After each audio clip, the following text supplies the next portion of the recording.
అలానే ADHD కూడా ఈ మధ్య కాలంలో చాలా మంది పిల్లల్లో ఇది మనం చూస్తున్నాం. పేరెంట్స్ కూడా దీంతో చాలా సఫర్ అవుతున్నారు అనమాట. అసలు ADHD అంటే ఏంటి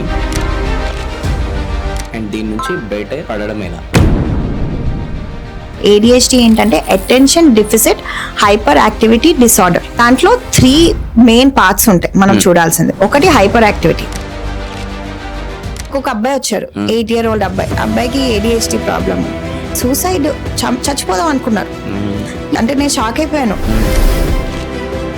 అలానే ఈ OCD రిలేటెడ్ కూడా చాలా మటుకు చూస్తుంటాం కొంతమంది ఆ ప్రాబ్లం అనేది సఫర్ అవ్వడం. సో వీళ్ళు ఎందుకు ఇలా సఫర్ అవుతారు OCDకి అండ్ దానికి కూడా ఏం సొల్యూషన్స్ ఉంటాయి? కొంతమంది నైట్లో ఫుల్ మోటివేటెడ్గా ఉంటారు, పొద్దున్న లేసి అది చేసేసాలి ఇది చేసేసాలి అని చెప్పేసి మళ్ళీ మార్నింగ్ అయిపోగానే నార్మల్గా వెళ్ళిపోతారు, ఇదంతా కాదు మనతో అని చెప్పేసి. ఎందుకు అలా వాళ్ళు చేస్తారు అసలు జనరల్గా?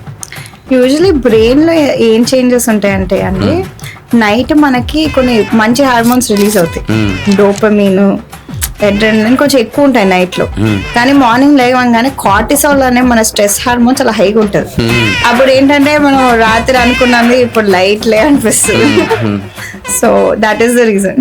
ఇప్పుడు అడిక్షన్స్ కూడా చాలా రకాలుగా అడిక్షన్స్ ఉంటాయి. అసలు ఒక మనిషికి అడిక్షన్ అనేది ఎందుకు వస్తుంది? అసలు ఎందుకు వాళ్ళు అడిక్ట్ అవుతారు పర్టికులర్ దానికి? కొంతది జెనెటిక్ ఉంటుందండి. కొంతమంది బ్రెయిన్స్ ఏంటంటే వాళ్ళ న్యూరల్ లింకింగ్ ఎలా ఉంటుందంటే ఎడిక్షన్స్ వాళ్ళకి ఎక్కువ ప్రోన్ ఉంటారు. తెలిసిపోతుంది నేను ఎక్కువ ఏదైనా చేస్తుంటే కొంచెం ఎడిక్ట్ అవుతున్నాను అని. అలాంటి కొంతమంది కేర్ఫుల్ ఉంటారు, అమ్మ బాబాయ్ నేను కొంచెం ఎడిక్టివ్ పర్సనాలిటీ, దేంట్లోనే ఎక్కువ వెళ్ళకూడదని.